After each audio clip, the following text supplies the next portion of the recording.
Le sillon nasogénien présente une extrémité supérieure constante au niveau du triangle anatomique périalaire et une extrémité inférieure variable en fonction des physionomies.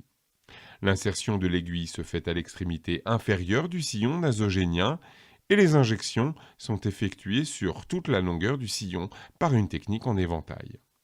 En un même point de la peau, sans retirer l'aiguille et en modifiant sa direction, la technique en éventail permet de combler la totalité du sillon nasogénien jusqu'à rejoindre le segment latéral de la lèvre blanche supérieure. Après désinfection, insérez l'aiguille à l'extrémité inférieure du sillon nasogénien selon un angle de 30 degrés, puis modifiez l'inclinaison de l'aiguille de façon à être parallèle au plan cutané.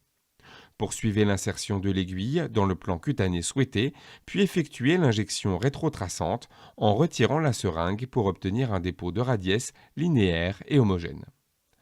Sans retirer l'extrémité de l'aiguille de la peau, changez la direction de celle-ci et injectez autant de nouvelles lignes que nécessaire.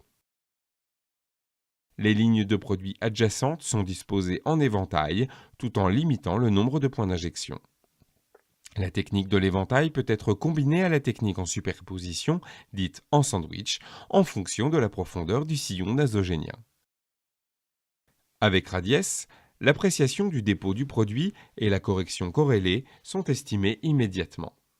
Massez et modelez les zones injectées pour uniformiser le dépôt du produit. Le sillon nasogénien peut également être injecté à la canule selon ces mêmes techniques.